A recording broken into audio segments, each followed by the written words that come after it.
and welcome. The President of Nigeria, Muhammadu Buhari, has welcomed the release of 279 schoolgirls abducted by gunmen last week.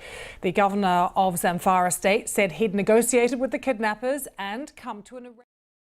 지난 2021년 2월 나이지리아 북서부 잠파라주 장계베에 있는 한 학교에 정체 미상의 무장 괴한들이 갑자기 들이닥쳤습니다. 그리고 이 학교 기숙사에 있는 어린 여학생들 약 300명을 납치한 후에 인근 숲으로 끌고 간 사건이 터졌습니다.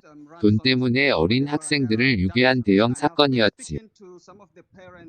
이 사건은 약 300명씩이나 어린 여학생들을 집단으로 유괴한 매우 희귀한 초대형 납치 사건이었습니다. 그렇기 때문에 즉각 세상에 알려졌으며 세계의 메이저급 뉴스 매체들은 속보를 통해 이 뉴스를 세상인들에게 알리기 시작했습니다.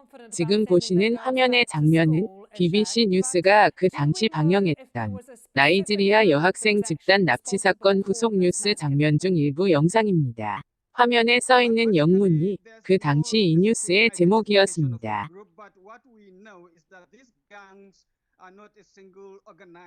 납치되었던 100여 명의 나이지리아 여학생들이 풀려났다는 내용입니다. 그런데 뉴스 제목에는 키드냅이라는 단어가 써져 있습니다. 그리고 이 단어 속에는 nep이라는 스펠이 들어 있습니다. 바로 이 nep이라는 단어가 오늘 주인공들 중 하나입니다.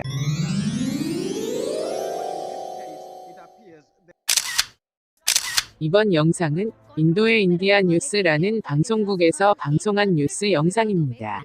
인도 볼리우드에서 활동 중인 영화배우 아자스 칸이 금지된 마약 소지 혐의로 경찰에게 체포되었다는 뉴스입니다. 이 당시 인도의 인디아 뉴스라는 방송국이 사용한 뉴스 제목은 화면에서 보시고 있는 문구입니다.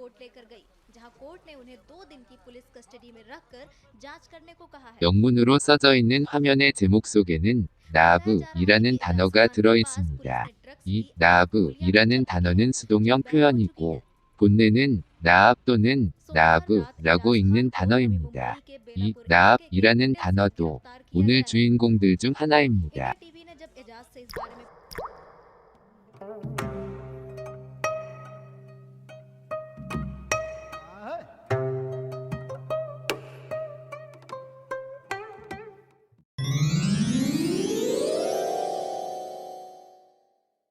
지금부터는 우리가 사용하는 말들 중에도 세계인들이 사용 중인 넵과 나아브에 해당하는 어휘가 존재하는지를 확인해 보겠습니다. 우리 우편에는 끌납이라는 한자가 있으며 이 글자를 끌납으로도 읽을 수 있다고 써져 있습니다. 또한 이 한자는 화면 속에 등장하는 다른 형태의 한자 모양으로도 사용할 수 있으나 모두 끌납 또는 끌납으로 읽으라고 기록되어 있습니다. 이 한자를 사용한 단어들 사례를 살펴보면 우리가 평상시 자주 사용하고 있는 납치, 히랍, 납북 등을 들 수 있습니다. 이번에는 사전과 우편에 정의되어 있는 영어 단어 넵과 나아브, 그리고 우리말 납이란 어휘들의 구체적인 뜻들을 서로 비교해 보겠습니다. 먼저 영어 단어 넵입니다. 영어 단어 넵에는 두 가지 뜻이 있다고 기록되어 있습니다. 하나는 낮잠이라는 명사와 낮잠을 자다 라는 동사로 사용된다고 써져 있습니다. 그런데 또 하나는 낚어채다, 끌고 가다, 납치하다 라는 뜻으로도 사용한다고 기록되어 있습니다. 이 사례는 우리 한자어휘 끌납과 같은 뜻이라고 볼 수 있습니다. 이번에는 나아브라는 단어와 우리말 끌납을 함께 살펴보겠습니다. 왜냐하면 발음만 다소 다를 뿐 뜻은 사실상 동일하기 때문입니다. 영어 사전과 우리 우편에 써져 있는 두 단어의 뜻은 화면과 같이 붙잡다, 체포하다, 끌고 가다, 납포하다 등입니다. 누군가를 붙잡거나 납치 또는 체포한 후에 어딘가로 끌고 간다는 뜻을 가지고 있습니다.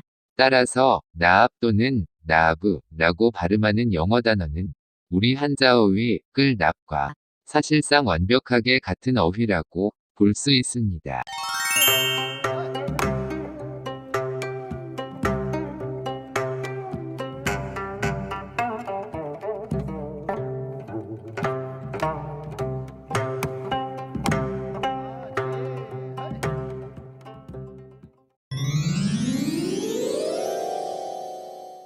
이번에는 다른 나라 언어들의 사용 사례를 살펴보겠습니다. 지구촌 언어들 중에 얼마나 많은 언어들이 이 어휘를 사용하고 있는지, 그리고 어떤 발음으로 사용하고 있는지 등을 함께 살펴보겠습니다.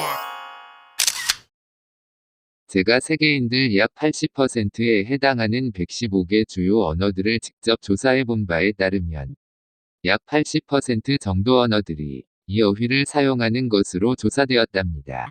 이 정도면 세계인들 거의 모두가 이 어휘를 사용하고 있다고 봐도 무리가 없을 듯합니다. 세계인들의 사용 패턴은 크게 세 가지로 구분할 수 있습니다. 첫 번째는 우리처럼 납이라고 발음하는 사례들입니다. 두 번째는 납이라는 어휘를 받침없는 패턴으로 전환시킨 후 나부 또는 나비 등과 같이 이 음절로 발음하는 사례들이 있었습니다. 세 번째는 우리처럼 모음을 사용하여 납이라고 발음하는 것이 아니라 이 모음이나 또는 다른 모음을 사용하여 닙 또는 높 등과 같이 모음을 다르게 발음하는 사례들도 있었습니다. 먼저 우리들처럼 이음절로 납이라고 발음하는 언어들입니다.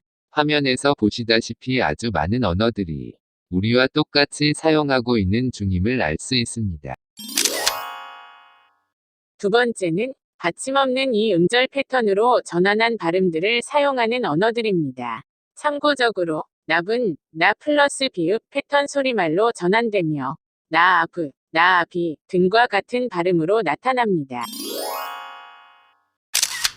세 번째 패턴은 다른 모음을 사용하는 패턴입니다. 우리는 모음을 사용하여 납이라고 발음합니다. 그러나 세계 언어들 중에는 이 모음이나 또는 다른 모음들을 사용하여 넵, 닙, 높 등과 같이 발음하는 사례들도 있었습니다.